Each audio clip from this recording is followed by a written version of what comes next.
আমার দুনিয়া রাজ্যের কাজ হয়ে গেল, এখনো বৌমার ঘুম থেকে উঠা হইল না। বেলা 9টা বেজে গেছে, এখনো ঘুম থেকে উঠলো না। হ্যাঁ, আমি সব কাজ করে পুজো টুজো দিয়ে চাটা অব্দি আমার খাওয়া হয়ে গেল, বৌমার এখনো পাত্তা নেই ঘুম থেকে ওঠা। দেখি মহারানী কটার দিকে ঘুমের থেকে উঠে। আজকে আসো ঘুমের থেকে উঠে। হ্যাঁ, ঘুম থেকে উঠে এত বেলা অব্দি ঘুমলে হয়? এটা কি বাপের বাড়ি বেড়ে গেছে? এটা শ্বশুর বাড়ি। আজকে আমি কড়ায় গন্ডায় বুঝাই দিব বৌমাকে। প্রথম প্রথম নতুন বিয়ে হয়ে আসে যদি না বুঝাই, তাহলে পরে তো এইভাবেই চলতে থাকবে না। প্রথম বিয়ে হয়েছে ফুলসজ্জা, পরের দিন হয়েছে তো কি হয়েছে? আমি আজকে বুঝিয়ে দেবো কয়েকদিন কি শাশুড়ি আমি। হ্যাঁ, আমার কথা এখানে শেষ কথা। আজকে বৌমা ঘুমের থেকে উঠে আসো, আজকে বৌমার একদিন দিয়ে আমার একদিন। যাই একটু বসে বসে আমি দেখি বৌমা কতক্ষণে আসে, আমি ঘড়িটা দেখবো বসে বসে। যাই। বাবা, বেলা 9টা বেজে গেছে। নতুন বউ এত দেরি করে ঘুমের থেকে উঠলে শাশুড়ি মাকে কথা শোনাবে? আমার শাশুড়ি মাটা যে কেমন জানি না। ফুলসজ্জার পরের দিন এত দেরি করে 9টার দিকে ঘুম থেকে উঠছি। বাড়িতে তো 11টা বাজলেও সকাল হতো না আমার। এখানে যে কি হবে, শাশুড়ি মা কি কথা শোনাবে? ইস, এই ঘুমটা দেওয়া আরো ঝামেলা। ঘুমটা শুধু মাথার থেকে পড়েই যায়, ভালোই লাগে না। আবার ঘুমটা দেওয়া নিয়ে কথা শোনাবে না তো কে জানি। মা তো বলেছিল শ্বশুর বাড়ি গেলে প্রথম প্রথম একটু ঘুমটা দিতে হয়। ঘুমটাটা দিয়ে নি, দেখি আবার যদি কথা শোনায়। যাই দেখি, ঘুমটা না দেখছি কথা শোনায় আবার, দেখি শাশুড়ি মা কি করছে।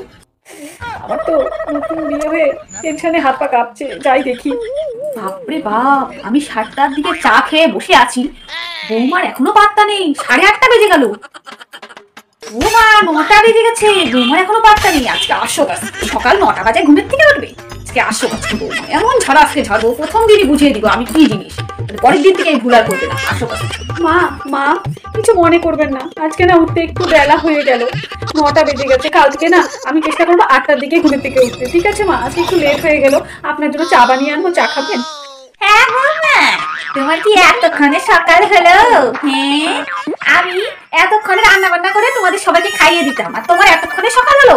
ওঠার কি দরকার ছিল? ঘুমিয়েই থাকতে আমি রান্না বান্না করে বিছানায় খেতে দিয়ে আসতাম। মানে বাপের বাড়ি পেয়ে গেছে, বাপের হোটেলে মনে হচ্ছে খাচ্ছে। একেবারে সকাল 9টা বেজে গেছে, ঘুমের থেকে উঠার নাম নাই। এত বেলায় ঘুমের থেকে উঠেছে। শোনো আমার কথা, এখানে এত দেরি করে ঘুমের থেকে উঠা হবে না, বুঝেছো? কাল থেকে 8টার দিকে উঠবে। আমি তোমাকে একবারও বলেছি 9টার দিকে না উঠলে 8টার দিকে উঠতে। কাল থেকে সকাল 6টার মধ্যে যেন ঘুম থেকে উঠে স্নান দান কমপ্লিট হয়ে যায়, বুঝেছো? এভাবে কেন বলছেন মা? আমি তো বলছি ঠিক আছে 6টার দিকে উঠতে বসছে, তো কাল থেকে আমি 6টার দিকে ঘুমের থেকে উঠবো।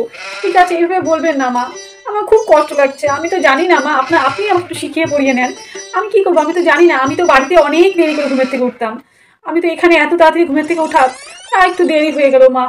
বলুন আমি কি করবো এখন, কোন কাজটা করবো একটু বলুন, আমি করে দিচ্ছি মা। এখন কি কাজ করবে সেটাও বলে দিতে হবে? সংসারে কি কাজ করতে হয় জানো না? রান্না বান্না গুলো কে করবে? হ্যাঁ, শাশুড়ি হয়ে এখন আমি রান্না বান্না করতে যাবো? যাও তাড়াতাড়ি রান্না বান্না গুলো বসিয়ে দাও, তাড়াতাড়ি যাও। সবকিছু ঘরে রাখা আছে, খুঁজে নিবে, নিয়ে রান্না বান্না গুলো করে ফেলো, তাড়াতাড়ি যাও। ঠিক আছে মা, আমি জামা কাপড়গুলো সব ধুয়ে তারপর রান্নাটা করে ফেলছি। ঠিক আছে ঠিক আছে, আপনাকে আমি টাইম মতো খেতে দিয়ে দিব। আর বকাবকি করবেন না মা, যাই যাই আমি কাজগুলো সব করে ফেলি। ঠিক আছে? বৌমা তো রান্না বান্না করছে, আমি একটু ঘুমিয়ে নি, না হলে রান্নাটা হলে তারপর খাওয়া দাওয়া করে নিবো, তারপরে ঘুমাবো না, একটু টিভি দেখবো, না হলে একটু ঘুমিয়েই নি। ইস, সকালে কত সকালে ঘুমের থেকে উঠেছি, একটু ঘুম ঘুম পাচ্ছে, একটু ঘুমিয়ে নি। ও মা, বেলা 1টা বেজে গেছে, বৌমা তো একবারও ডাকলো না মা খেয়ে যাও। কি করছে রান্নাঘরে? রান্না বান্না কি করলো না আমাকেই আবার করতে হবে কে জানে। বাবা, কখন থেকে বিছানার মধ্যে বসে আছি, আর ভালো লাগছে না, একটু সোফায় বসি। বৌমা তো রান্না বান্না কিছু কোনো খবরই নেই, একটু দেখেই দেখি কি যে করছে ভগবানই জানে। বৌমা, ও বৌমা। মা আপনি ডাকছিলেন? বলুন মা। রান্না বান্না করতে গিয়ে ঘুমিয়ে পড়েছিলে নাকি? কখন থেকে ডাকছি, কোনো শুনছই না, কোনো সারা শব্দ নেই। কি রান্না বান্না কি তোমার হয়েছে? তো কমপ্লিট হয়নি। আমি না, কিছু মনে করবেন না, আমি না সেরকম কিছু রান্না করতে পারি না। ইস, শুধু ঘুমটা তো পড়েই যাচ্ছে মা, কি করবো? ঘুমটা ছাড়া থাকা যাবে না মা, একটু ঘুমটা ছাড়া থাকি না। যখন শ্বশুরমশাই বাড়িতে তখন ঘুমটা দিয়ে দিব, আমি ঘুমটা ছাড়া থাকি না মা। তারপর বৌমা, কথা বলতে বলতে তোমার হাজার বার করে মাথা থেকে ঘুমটা পড়ে যায় কেন? হ্যাঁ, আমি দেখছো আমার ঘুমটা মাথা থেকে পড়ছে, আমি কখন থেকে ঘুমটা দিয়ে আছি। সেই কত অল্প বয়সে বিয়ে হয়েছে তখন থেকে ঘুমটা দিচ্ছে, আমার থেকে তো ঘুমটা পড়ে না, তোমার সময় হাত থেকে ঘুমটা কেন পড়ে যায়? হ্যাঁ, বড় কথা হয়েছে। হ্যাঁ, ঘুমটা শ্বশুর আসলে শুধু শাশুড়ি কি কোনো সম্মান নেই? হ্যাঁ, শ্বশুরের সামনে শুধু ঘুমটা দিবে, শাশুড়িটা কি কোনো সম্মান নেই নাকি? হ্যাঁ, এভাবে বলবেন না মা, আপনাকে আমি সম্মান করি তো। ঠিক আছে, আমি ঘুমটা দিয়ে দিই, ঘুমটা শুধু পড়ে যায়, ভালো লাগে না। বলছি যে মা, আমি না বাপের বাড়িতে না কোনোদিন রান্না বান্না করিনি, মা আমাকে কিছু করতেই দেয়নি, তাই না আমি শুধু ডাল আর ভাতটাই করতে পারি, ওটাই করেছি মা, আর কিছু করতে জানি না। আমি ওটা দিয়ে খেয়ে নিন, না হলে আমি কিছু করতে জানি না। বাপের বাড়ি থেকে শিখে আসতে পারোনি? হ্যাঁ, পাউরুটি শুধু ডাল ভাত দিয়ে কি শ্বশুর শাশুড়িকে সবাইকে খাওয়াবে? হ্যাঁ, ওইভাবে হবে না, বুঝেছো? বাড়ি বাড়ি তাহলে কি শিখেছো তুমি এতদিন? কি শিখেছো? কি করবো মা বলুন, আমি পড়াশোনা করেছি, পড়াশোনা নিয়ে ব্যস্ত থাকতাম, তাই মা আমাকে কিছু করতে দেয়নি। আমার কিছু করতে হয়নি মা, পারি না মা, আপনি একটু শিখিয়ে দেন না। আমি ডাল ভাত করেছি, আর কি করতে হবে আপনি একটু করে নিন আজকে, আমাকে একটু শিখিয়ে দিন না মা। আমি শেখাতে শেখাতে পারবো না, বুঝেছো? ডাল ভাত করেছো, আর কি করবে আমি শেখাতে পারবো না তোমাকে। যাও বাপের বাড়ি গিয়ে শিখে এসো, তারপরে এখানে সংসার করতে আসবে, বুঝেছো? এইভাবে কেন বলছেন মা? আমি পারি না, আপনি শিখিয়ে দেবেন না, বাপের বাড়ি গিয়ে শিখে আসবো। কথা কথা শুধু বাপের বাড়ি কথা শুনান কেন? আমার সাথে বেশি মুখে মুখে তর্ক করবে না, বুঝেছো? আমি শিখিয়ে টিকে দিতে পারবো না, যা পারবে তাই রান্না করো দিয়ে। আমি শিখিয়ে দেবো। বাপের বাড়ি থেকে শিখতে পারোনি, এখন গিয়ে শিখে আসো যাও। আমি কোনো শেখায় টেখাতে পারবো না, বুঝেছো? শুধু মুখে মুখে তর্ক করা। এর বাড়িতে লাট সাহেবের বেটির মতো বসে বসে শুধু খেয়েছে আর ঘুরেছে আর পড়াশোনা করেছে। কাজকর্ম কিছু শিখতে হয় না? সংসারটা তো পরবর্তীতে করতে হবে। যতই তুমি পড়াশোনা করো যাই করো, সংসারটা তো করতে হবে নাকি? হ্যাঁ, তাই শুধু বললে আমাকে একটু শিখিয়ে দিন, একটু শিখিয়ে পড়িয়ে নিন, আমি পারি না সবকিছু। আর আপনি শুধু বলছেন বাপের বাড়ি গিয়ে শিখে আসো, বাপের বাড়ি গিয়ে শিখে আসো। আপনার সাথে আমি কখন থেকে ভালো ব্যবহার করছি, আপনি তো আপনার কথাই শুনছেন না। আপনি শুধু বলছেন বাপের বাড়ি গিয়ে শিখে এসো, বাপের বাড়ি করে এসো, পারো না, নিজে নিজে যা ইচ্ছা বানাও। তো আমি কি বলবো? আমি যা বানাবো তাই খেতে হবে, পুড়ে যাক, ছাই হয়ে যাক, যাই হয়ে যাক তাই খেতে হবে। কখন থেকে ভালোভাবে আপনাকে বলছি, আপনি শুনছেনই না। ঠিক আছে, আপনাকে আর কিছু বলতে হবে না, আমি যা পারবো তাই রান্না করবো। আমি কখন থেকে ভালোভাবে করে কথা বলছি, আমার কথায় কোনো গুরুত্বই দিচ্ছে না। আমাকে বলে যাচ্ছে বাপের বাড়ি গিয়ে শিখে আসো, বাপের বাড়ি গিয়ে শিখে আসো। বাপের বাড়িতে পড়াশোনায় ব্যস্ত ছিল, আমি কিছু করতে পারিনি, কিছু শিখতে পারিনি। আমি কি করবো? আপনি একটু শিখিয়ে নিন। শিখিয়ে দিতে পারবে না, আর শুধু কথা শোনাতে পারবে, ভালো লাগে না। আপনি যখন শুধু কথাই শোনাতে পারবেন, আপনাকে কিছু শেখাতে হবে না। আমি পুড়ে যাক, ছাই হয়ে যাক, ওটাই রান্না করে খাবো, ওটাই আপনাকে খেতে হবে। আপনি বাপ, কি মুখে কথা ফুটেছে! একটু আগে পড়ছিল দিদিমা আমাকে শিখিয়ে দিন, শিখিয়ে দিন, এখন মুখে কি কথা ফুটেছে!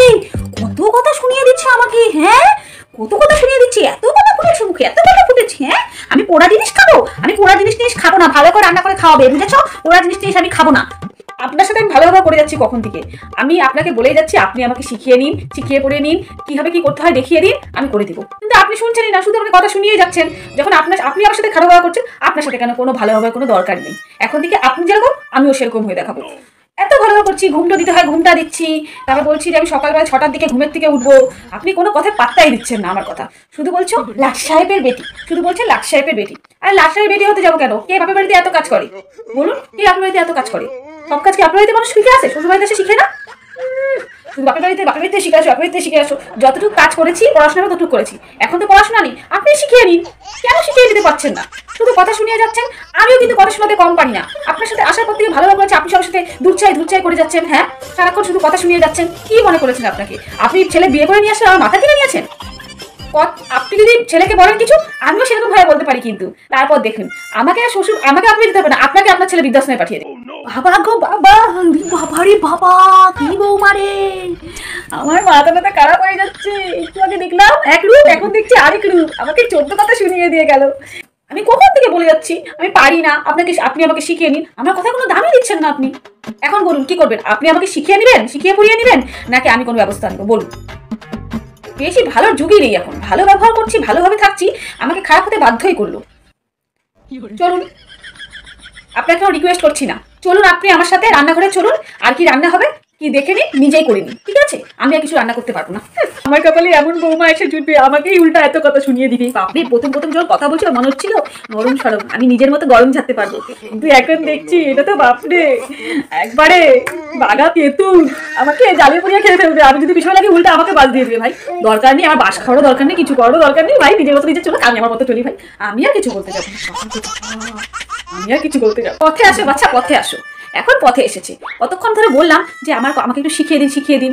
এখন শিক্ষা দিয়ে তো ভালোই হতো, আমি সব কাজ করতাম। আমার সাথে ভালো ব্যবহার করলে আমি ভালো ব্যবহার করতাম, কিন্তু আমার সাথে খারাপ ব্যবহার করছে। এখন নিজের কাজটা নিজেই করতে হচ্ছে। এখন থেকে আমি নিজের কাজটা নিজে করবো, উনি নিজের কাজটা নিজে করবো। যদি শিখিয়ে দেয় তো ভালো ব্যবহার করে ভালো ব্যবহার হবে, আর যদি ভালো ব্যবহার না করে আমার সাথে, কোনো ভালো ব্যবহারই পাবে না। বন্ধুরা, ভিডিওটি কেমন লাগলো অবশ্যই জানাবে। শাশুড়ি সবসময় খারাপ ব্যবহার করলে বৌমাদের তো একটু শক্ত হতেই হবে, না হলে কিভাবে চলবে? সবসময় মাথা নিচু করে সবকিছু সহ্য করে গেলে তো চলবে না। তাই আমি এই পদক্ষেপটা নিয়েছি। আমাদের কাছে ভিডিওটি ভালো লাগলে ভিডিওটিতে একটু লাইক করে দিও, আর এরকম সুন্দর সুন্দর ভিডিও পেতে চ্যানেলটিকে অবশ্যই সাবস্ক্রাইব করে দিও।